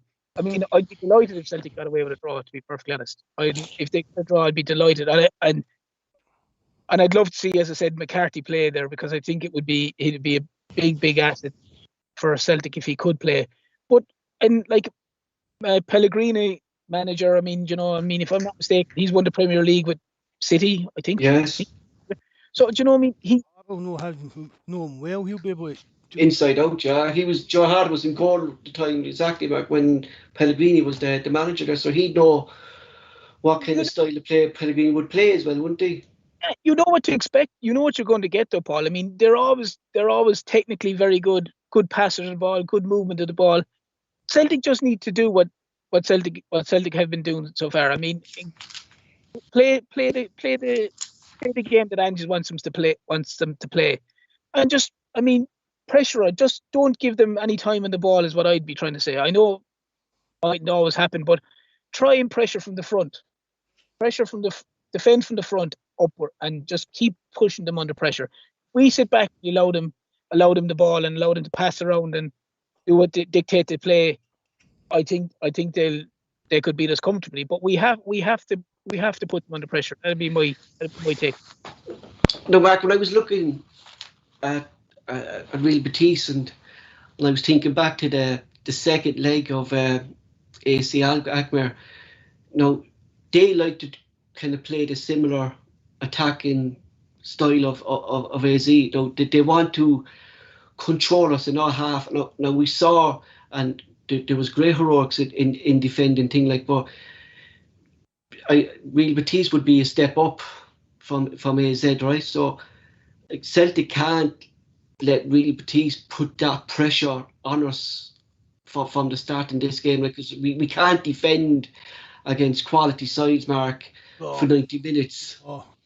It's going to be really, really tough, Paul. I agree with Terence. I'd be ecstatic if we could get back out of there with a point, but to be honest, it's going to be a real struggle even to get a draw out of it.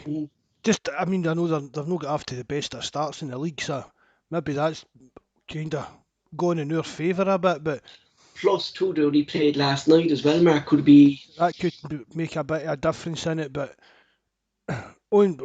football's not played on paper, but on paper I don't think we've got much chance. But looking, and I was happy to be proved wrong as usual, Paul. Yeah. You know what I mean? Just got to be a wee bit realistic and maybe think it's a bit just. But they're missing. I was looking. Paul, they're no Barcelona, do you know what I mean? They're not great shakes, but they'll still be, as Terence says, a good.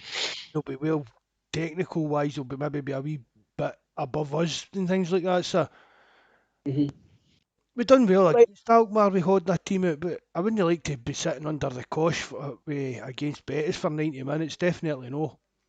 But that's all the more reason, Mark, that I just don't want to see Celtic come out tomorrow night or Thursday night, sorry, and just sit back.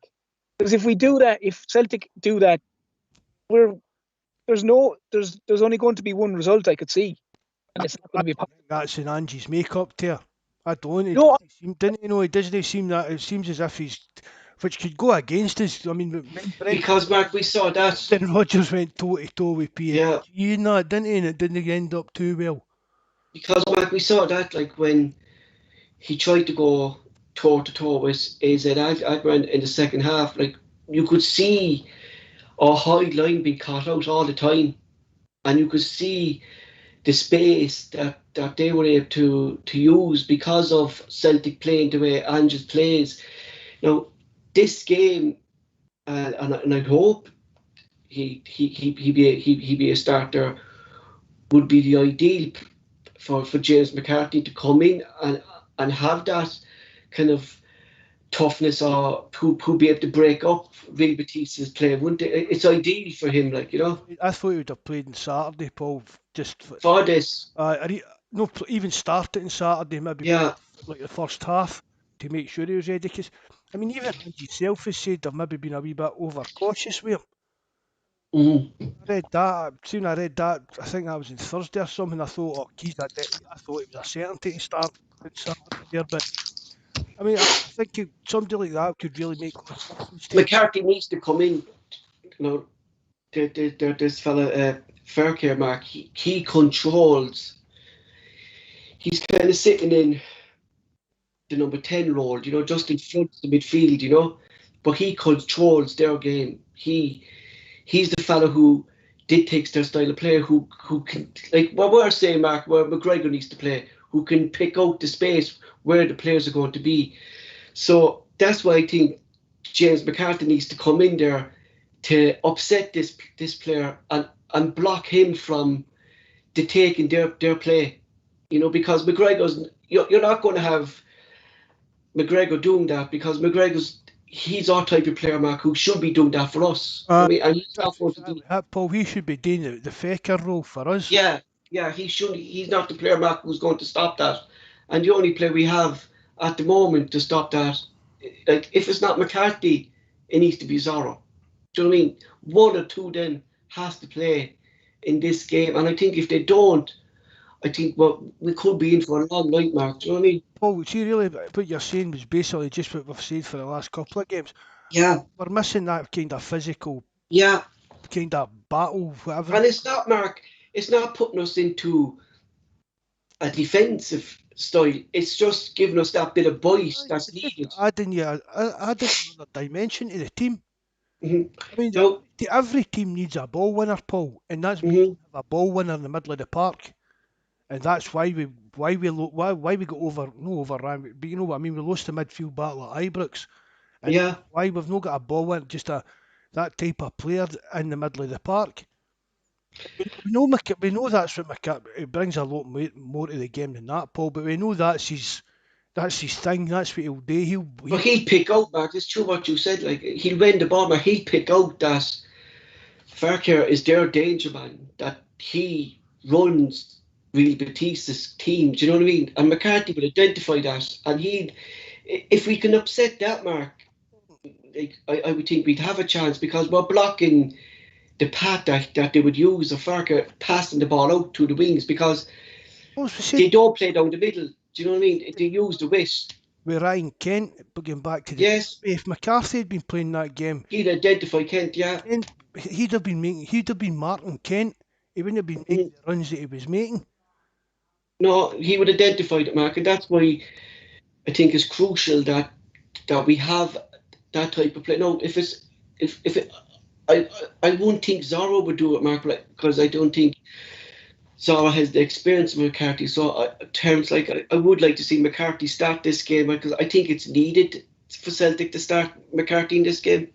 I agree with you. I would love for McCarthy to start this game, but I would also say, Paul, I was like Mark. I thought he would have started against Ross County and even got maybe 60 minutes under his belt, and with the intention of having him ready for Thursday. But if for some reason he's not available to start, I would start Sorrow because I think if we start McGregor, Turnbull, and Rogic, we're in a world of trouble. Because I think the three of them, if they play this game in those three in midfield, with the guy you're talking about for Real Betis, we're going to give him free rein. We're not going to close him down. That's why I think if McCarthy doesn't play, they have to play Sorrow and allow McGregor further forward. And even if McCarthy has to come on for the last 20, 25 minutes, if the game is still there to be won or drawn or whatever, then great. But I would really worry if we started with McGregor, Turnbull, and Rogic in midfield on Thursday. Just for me, Rogic and Turnbull, it's either or for me. Yes. I said that earlier on in the programme as well. It's just, really, the midfield of McGregor, Rogic and Turnbull is just so lightweight. It really is. It's, again, you've not got any real, we know McGregor will battle, but he's not the best tackler. He's not a tackler, yeah. No, we've not, again, Paul, just it's that lightweight. So for me, it's got to be, not just for Thursday night, but just for the team moving forward, it's got to be with Rogic and Turnbull, it's either or. Yeah, for me, it never works with they two in the same match. I would agree with you, Mark, and I threw that question to Terence. I had that. They're too similar, or Terence, or something like that. Like they just don't connect, do they? No, they're both the kind of guy that's and they're trying to make the killer pass. So you have one in front of the other. It doesn't. There's not. I don't know. It's as Mark said. They're so similar in the way they are. Like, Rod, you rarely see now Turnbull. You rarely see one of them getting ahead. And like, I don't know. I can't think of one of the midfielders we used to have, but that's getting ahead of the forwards and scoring goals. Like Petrov or even That's it. Turnbull scores is doing a lot better than Christie's been doing. Turnbull's got a hat trick, but as you say, they're just that similar, that lightweight. No, but I was looking. Sorry, Terence, go on. I'm agreeing. I agree with you that I think definitely going forward, I think McCarthy or Sorrow, or if they think Shaw deserves a crack at some stage, but I do think you need to get McGregor further forward, and as you said there, Mark, it's either or between Rogic or Turnbull, and they can. And listen, personally myself, when Kyogo comes back, I'd be playing him there anyway. Like Mark had said a couple of weeks ago, I'd be trying him there, especially if Jacko is available to be fit or a Yeti's on form. So maybe a case that neither of the two of them are starting there, and ideally McCarthy, McGregor, and Kyogo in that role. I think that's going to happen, Ter. I really do, because I just don't see he's going to signing Jacko and saying you're going to be sitting on our bench. No chance of that either. I personally can't see that either. And in fairness, the one thing about Kyogo, like we all know, the runs he makes. If you're McGregor, who's an exceptional passer of a ball, like if Kyogo's going left or he's going right, he's going to open up space for whether it be a Yeti or whether it be Jacko up there. And McGregor has the eye for the pass that he can play through to either Kyogo, or Kyogo is a good passer of the ball himself. and it's going to open up so much room for if it's Jota or Abida. So I think going forward, I hope it'll be love to see it that it is McCarthy, McGregor, and Kyogo when they're all fully fit and ready to go. But come Thursday night, it's McCarthy or Sorrow in the holding role. If we play McGregor, Turnbull, and Rogic, I really do fear for us. Kyogo's So- a big miss as well, but isn't he? Tis He is a definitely. He's the X. on you go, Terence. I was saying he's the X factor, Mark Kyogo. You know, he scares as a good old Irish saying is he scares the bejesus out of the defence. Like, you know But what I mean? Mark, he's a type of player too, Mark, that with Yasa and Abada on the wings, and if he had Kyogo, like Kyogo would, with his runs, like he'd open up space for the two wingers. And that's what we kind of lack with a Yeti up front. I mean, that's the way I think Yeti doesn't bring to the team. He doesn't bring the movement that Kyogo, and we seen with Edward, Mark, playing up there before he moved on to Crystal Palace, that we lack movement without Kyogo up front, don't we? I bet you should say that, Bob. We can look to other players to provide Yeah. that movement. You know, if for some reason we, like in games we do, we go. But that movement's not going to come there, though, Mark, if you're going to have Rogic and Turnbull playing then either. Do you know what I mean? So it has to change somewhere up front there, don't it? They're just too similar. Yeah. They really are just too similar to play in the same team for me. That's all. None of them get past the centre forward, like as Mark was saying. Yeah. Petra.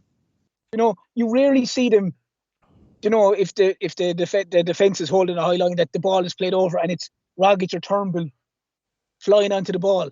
You would have seen that with Stan Petrov when he was playing. You know, and it's like said, they're so similar. They're more the guy who wants to give the pass rather than be at the pass line. But we would see that, Mark. Then, you know, if we brought in McCarthy and maybe took out Rogic or Tom or one of them, you would see McGregor getting into that advanced role above the striker. Do you know what I mean? Because he'd have he has the legs for that. Do you know what I mean? Just the balance of the team. Yeah. The actual balance of the team would be so much better with the likes of McCarthy in there. Mm-hmm. No. We talk about like we've got three different types of striker. They're between McCarthy, McGregor, and Rogic or Turnbull or Kyogo even in that role. We've got three different types of midfielder. Mm-hmm. Look, I was looking. I know we have our own injuries, but I was looking at Real Betis and I was looking at their squad today and last night to see what injuries they have. Their first choice right winger Diego Lizette, he actually remains sidelined and he's one of their star players, so he's out injured. Their first choice defender Josef Salvi is also injured. Their other first choice centre back Betra actually came off injured last night, so we're going to have Reese and Pizzella going into their centre back, but they're not their first two centre backs now. Pizzella only recently he got called up to the Argentinian team, so he's a full international. But it could be a bit of an advantage that they don't have their first choice centre backs as well, Mark. Do you know what I mean? Well, as Ange said, anything that gets us that 1% advantage. And that's a bit of an advantage there, Mark. Plus, they're missing one of their danger men in the Mexican fella as well. It's good that any player's injured. I don't mean it that way, but it could be good for Celtic. These players are missing. Because we will we'll need every bit of luck we can get, Paul, I reckon, to get something out of the game. So, my main thing, looking at their, like, this could be realistically their predicted lineup for Thursday. We're going to have Silva in goal, Moreno, Pizzella, Reese. We're going to have Bellerin. Rodriguez and Calvado will be their holding midfielders. We're going to have Tello, Rodri and Furca and Igalias up front. Now, Rodri started on the right, but he actually came off, and it was Sergio Gonzalez that came on off the bench.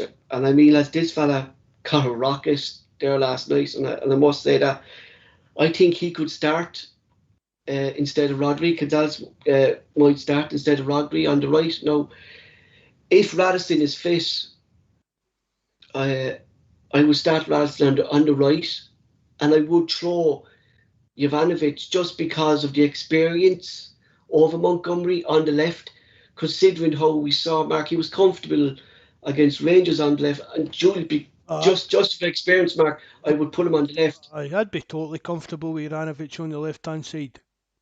I think it could be a big ask. Like, you know what you're going to get from looking at years. Like, I know Mark doesn't watch the Premiership terms, but I know you presume through over the Premiership years. You know what you're going to get from Bellerin.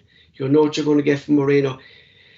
They like to attack, and they will get down the rings, and it's going to be 2 against 1 on our back line on the wings on Thursday night. Well, it's imperative, Paul, that that obviously our wingers, if it's Jota and Abida, come back and help. That's part of the job, So I'd be the same as yourselves with the 2 full backs. I mean, Juranovic, the more you see of him, the more you just think someone in leg. I think it could. I think Terence, it could be just a level above Montgomery at the moment. He needs progression. I know he's done well and stuff like that, but this is quality opposition we're playing now. It's not Ross County. It's not Dundee. Do you know what I mean? I think it could be a little bit, but he could prove us wrong. He has come in against Days Alsmer and done a job, but I would start Ivanovic if it was an option. 100%, Paul. But the beauty of it, Paul, is where last week or the week before we were talking about maybe certain areas in the pitch were a bit lightweight. Oh, not yeah. Are any of the 3 of us even remotely worried if Montgomery had to come in? And I'd say the answer is no. No. I would actually, if lads say like I don't know what condition really, Mark. Like going by one of my own work colleagues has COVID at the moment, and he's vaccinated, and he was hit by COVID, and he was actually bed bound for a couple of days. We know Mickey, he has his own troubles and stuff like that. We actually don't know how fit Radisson is at the moment either, so we don't, No, that's what it'll come down to, buddy. I think that's what, if he's fit enough, I think he'll start, Paul. Mm-hmm. Again, Paul, the medical team will make an assessment on that, and they'll know whether he's you know what I mean. If he's not up to it, they won't start the guy. But going by what Terence was saying there, like if it was a choice for this game, if it was a choice between Taylor and Montgomery on the left, personally, I'd go for Montgomery just due to the fact of his pace, that he'd be able to get up and down the ring, Terence. Do you know what I mean? And I think that's one benefit, that if Montgomery starts, that you know what you're going to get from that. He's able to go and he's. I'm not going to call them left backs, we call them left wing backs now. I think with Andrew's system that Montgomery's more capable of doing the job that Taylor's not able to do for Ange, isn't he? Yeah, I just think that the young lad is he's so comfortable on the ball. He's comfortable in attack. He's comfortable in defence. But when he goes to attack, he goes to attack. Like his first thought is normally always to try get the ball, go down, and he tries to deliver crosses in. I don't like being overcritical of Taylor because he tries. Yes. But I just feel at times that whether it's to do with his, I don't know if it's a confidence thing or not, but he always seems to say his first option is always to nearly pass it back inside rather, and he can cross the ball. Like he has quite a high stats in regards to assists of goals. It's just that when you see him doing it infuriates you when you're watching it. You're going, what are you doing? Passing it back in again. But I do think young Montgomery, is first train of thought is to get down the wing, support, tackle, and he can cross the ball. I if it was between the two of them, I'd be saying Montgomery as well, Paul, if it was me. Mm-hmm. My only concern, Mark, about this game is the way Ange plays. Right, he likes to use our left backs as left wing backs, right? And looking at the way Real Betis play, and they don't really like to play through the middle. They like to use the wings, that they're going to have loads of space on their wings. And I know Bellerin didn't have the best of seasons at Arsenal, but to be honest, who has had the best of seasons with Arsenal for the last couple of years? Do you know what I mean? Bellerin he's a quick, fast player. And Moreno's a fast player. Like they could have a field night if we give him that space back. And that's the only concerns I have with Ange in these games, that he needs to kind of maybe adjust his system, like to stop their counter attack, Mac, or stop their kind of style of play, But But we're going to be similar to them too, Mark. Get me? We're going to be on their front foot as well. but like Ange ball and Ange's system and that, but he's no won what he's won, Paul, or done what he's done with no like tweaking the system to suit certain games. Mm-hmm. And that's the sign of a good coach, a good manager. I mean, you might have your own system, but you'll adjust it accordingly to play against your opponents. But then, look, I'm going to go the opposite. In the benefits of Ange's system, Mark, is that's their style of play, right? Betis, they like to be the front foot, they like to, but but that's the style of play Ange wants, and he wants to be in the front foot. But we saw against but he has to have the right personnel, Mark. We saw it against Acer Alves, but it all comes down to personnel. It comes down to James McCarthy, Mark. I was going to come in there. Putting James McCarthy in, moving McGregor like up a spot in the field, and then as we're saying, some Kyogo, Turnbull, Ange isn't changing his system. No, he's changing the personnel. To get me. That's what I mean. His system's no changing. He's bringing in McCarthy to cover David that kind of role does, cover the defence if there's breaking down the wing and Ralston stuck upfield, McCarthy's across to cover that, vice versa. Left hand side. So the system, people kind of get bogged down in this too much a bit at times for me, Paul, that he doesn't suit Angie's system, he doesn't suit this, but the system stays the same, but the actual game plan, the game plan will still get tweaked. The system, the system is how you work, how you cover your area, how you mark that's just the system. That's how it didn't work against AC Alkmaar, Mark. We didn't have the likes of James McCarthy or Zorro to hold that and let McGregor push up and let him make the passes. Do you know what I mean? Because same in the derby, Paul. Yeah, that's it. We just lack a physical presence, and that's how we're not. Park. That's how Abada and Yota they'd be isolated, Mark, in the game if we're going to start McGregor in the holding role and have Tomer and Roger, you're going to be guaranteed that Abada's not going to get the ball, Yota's not going to get the ball, and that's where the system will fail. That because the personnel isn't right for this type of game, But I mean, we'll get on about that as well, Paul. And I was reading something. It was other night, just some mad stuff I was reading on the internet. And it was somebody talking about Abada in the derby game and how he was getting the service and how this and that.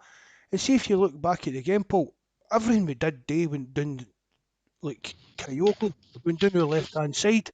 Yeah. So again, that you've got to mix that up. You can't just keep. That's coming down to experience of McCarthy, Denmark, who knows that McCarthy would spot it that Abada's free over in the right. Do you know what I mean? He has the vision for that, don't he? That's the experience that McCarthy would bring to the squad. Like even McGregor further forward, control a bit of the park.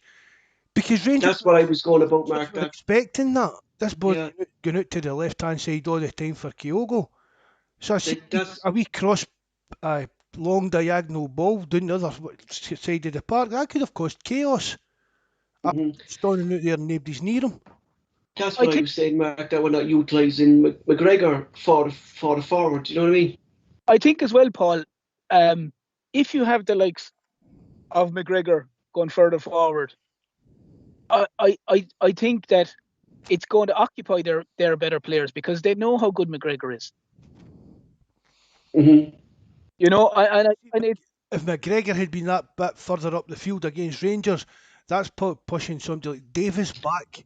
Davis back, yeah, and that's them losing a midfield of Denmark there in the centre. You know, I mean, that's why they overran the thing because McGregor was so far back, Mark. That's why their midfield was so. Do you know what I mean? Terence is saying there, if that McGregor that wee further up can pull the strings.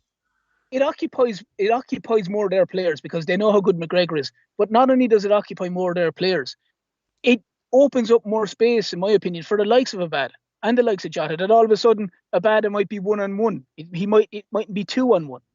Whereas at the minute when you've got the way that we had it, especially as you said in the Derby match, and McGregor sitting back, it was literally out to Kyogo, and they just doubled up on him every single time. They doubled up on him, and I think McGregor further forward is a much bigger threat, passing, shooting, just his all-round play and being a provider. And I think the Real Betis will obviously it'll put them on the back foot a bit more. And then that's what I'm saying. Yeah. Certainly, from my opinion, it would open much more space for the likes of Jota if he's starting, or Abada, and give them a more one-on-one. And let's be fair, Abada will run at anyone. You know, because we know due to COVID, there's going to be no Celtic fans there. Unfortunately, I was reading the stadium is still going to be 60% full back. So I think Celtic need to be going into this expecting a bit of a hostile atmosphere as well, knowing the Spanish clubs back, like as Celtic sport as well. We're passionate about our club, but Celtic need to quieten the Spanish club as well, don't they? I just block that out, Paul. Get out and concentrate on the actual game. Concentrate on doing their jobs on the park. So going by... They played in hostile environments before. They played it one other week. I'd say most of those players don't even realise that. I'd say they don't even... I agree with that, Terry. I think they're thriving it, I say. Well, to be honest, Paul, there's guys in that team, and they're so long in the tooth, with the greatest respect. Stuff like that, it's water off a duck's back to them.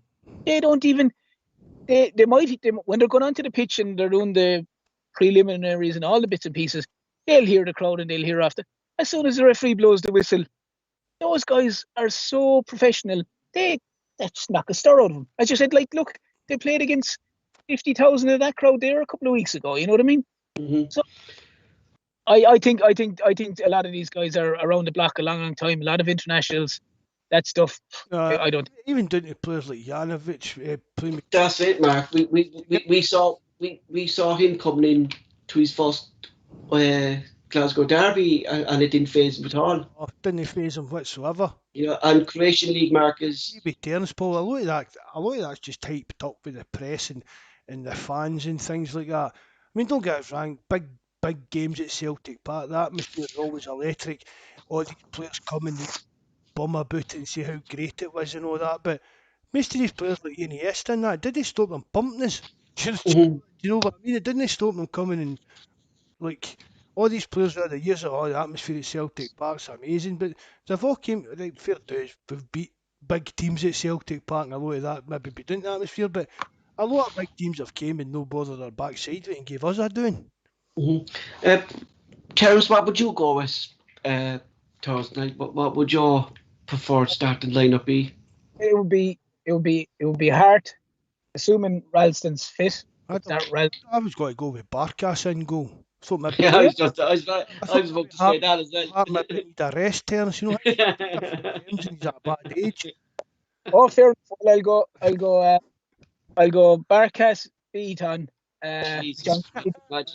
I'd have a heart attack. I'd slay Kennedy and if I could lie, Chas. But yeah, obviously the goalie says it's on. Ralston if he's fit. Vickers, Starfelt, Jovanovic. Obviously, fingers crossed McCarthy's fit. It'd be McCarthy, McGregor, and Rogic for me. I'd have Jota, Abada, and Ayeti up front. Mark, kind of quite similar, I suppose, wouldn't you? That's probably what I would do as well.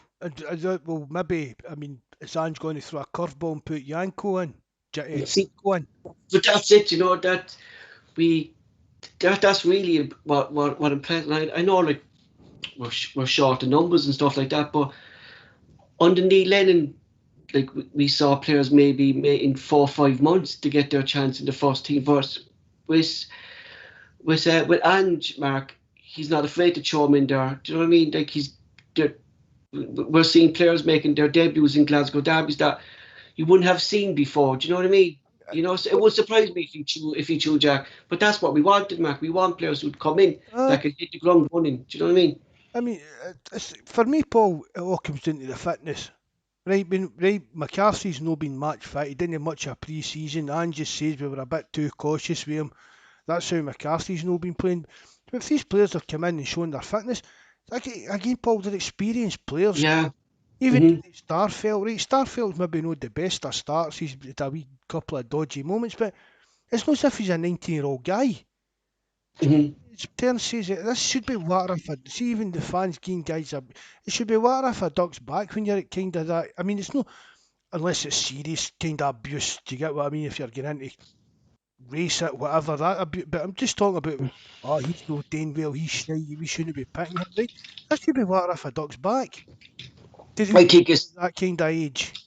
I think what Terence was saying there as well, Mark, about Starfelt is like with Vickers coming in, like he doesn't seem to kind of not kind of be the main man there now. Do you know what I mean? That Vickers seems to be the kind of the vocal point of the back line. Do you know, he's taking a bit of pressure off Starfelt, do you think? They're kind of, we spoke about it before, Paul, like two kind of opposite kind of defenders. You want to have like a ball playing one, and you want to have a big kind of physical presence one. And I said earlier when we were reviewing the game, I thought they played well, considering they never played together. Or that. Yeah.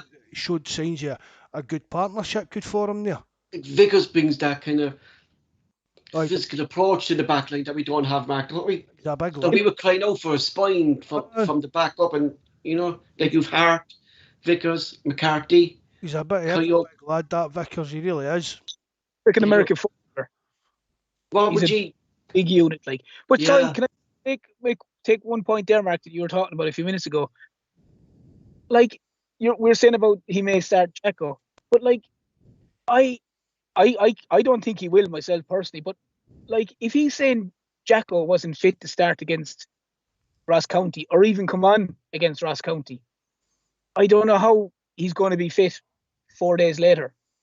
If you understand, maybe I'm not 100% sure on it, but I could maybe if he's on the bench and he can come on for 20 minutes, but if a guy's not fit enough to start against Ross County, I'm not sure how he could start on Thursday night. I think what I was reading about Jacko was that he hasn't played since May, that he was solving a ban. Nearly a 4-5 game bans, and he really hasn't had pre-season or nothing because he wanted to move away and stuff like that. So I agree with you, Terence. You know, I think meaning Terence. I would just with what you are saying there, fair dues. He's maybe not going to be fit for a couple of weeks yet, but I was just meaning it as if it was the kind of move that wouldn't surprise me if fans. Yeah, that's what I was trying to get at. 100%, but I'd have him. I'd ideally, if you could get 25 minutes out of the guy, I'd be going right. You're going to be on the bench, and you know if you need to have 25 minutes, half an hour out of him, I would expect, with the greatest respect, any professional footballer to be able to run around for 25 minutes in a game. I think he's going to give us an option too, Terence. You know, he say if it's 0-0 or if it's 1-0 or. I've not seen much of bad in my court then. But he'll hold up the ball for us, Mark. Do you know what I mean? You know, he's that physical presence that we don't have up. And that's going back to what you said, Mark. We've 3 different types of strikers now. You know what I mean? And he'll give us that option, Mark, to bring on, to hold up the ball if needed and bring players around him. Do you get me? He's a goal scorer. A goal. If you're a goal scorer, you'll score goals anywhere. Mm-hmm. You know what I mean? And the guy obviously was top goal scorer last year in the Dutch league. And he's not slow either, lads. This fella's he's pacey as well. Like, he's not slow. You know, I think no player that Ange has signed is really slow at the moment. I don't think, you know. It's Terence is saying there, Paul. If he was a top goal scorer in the Dutch league and they get relegated, yeah. I mean, he's got to have something. You know, what would you go, Terence? Thursday night before we go, what would you be happy with, or what team would be a realistic score? I'd be over the moon with a draw. I'd be over the moon if they got a draw out of it. But I genuinely think if we go in the midfield of McGregor, Turnbull, we're dead. That's If key. That's key. if You know? McCarthy starts, or they have to start Sorrow and McGregor's further forward. Ideally, McCarthy, Sorrow, and Rogic in midfield, and the rest of the players pretty much now picked as the ones I named earlier, apart from Barkas and goals. Obviously, that's Mark's choice. Mhm. But no, but if they can start, I'd be more confident in getting a draw if McCarthy starts. I don't get it. Yourself, Mark, I think you'll be happy with it if he came away with a draw on Thursday night. It'd be a great result for Celtic if he came away with a draw. It'd be a great, it would be a brilliant result, Paul. Returns, it's going to be a really big ask, and it depends again what the team they play is. But one each would do me. Yeah, that's what I was looking at. One each. I'd be happy with that. That's it for tonight, lads. Thanks to Terence for short notice joining us tonight. Thanks to all the lads in the live chat for joining us. Mark, we close the shop. Well, just thanks to you, Paul, for tonight and everything else you do to help the podcast and that keep moving. Thanks very much for joining us again, Terence. As Paul says, at short notice, Mikey must be out test driving his new big fancy motor. Thanks to everybody that joined the live chat. Remember, hit the subscribe button, hit the like button, and if you know how to, please leave a comment. Good night, God bless, and hail, hail.